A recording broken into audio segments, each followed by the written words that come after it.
आज नवीन बाबू समस्त संगे भेटी एवं ओडिशार समस्त लीडर्स आसी विजु जनता दलर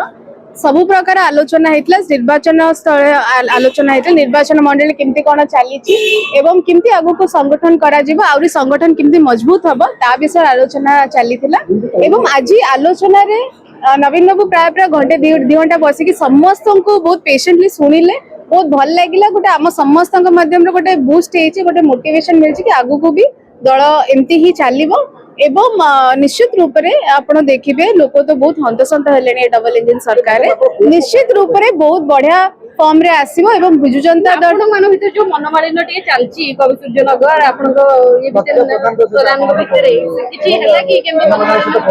देखो तो मनमालिन्य तो आपण कहउछनी मते तो सेमती किछि लागुनी सब प्रोग्राम्स हम मिसी के अटेंड करूछु एवं जोटी भी दरकार पड़े आमे जाउछु एवं जो लोकंको संगे रहिबा हमर मूल लक्ष्य होची राजनीति करूछु लोकंको संगे रहिबा आमे दुई जन जगह करूछु समस्त ही सेमती ही सब लीडर्स ही लोकंको संगे अछनी बिजु जनता दल स्ट्रेंथन हे कि जीवो नहीं फीडबैक आमे सर कोठु नेलु नवीन बाबू कोठु नेलु केमती आगु को ऑर्गेनाइजेशन लेवल केमती स्ट्रेंथन करिवो ता विषय फीडबैक नेलु एवं आलोचना भी कलु।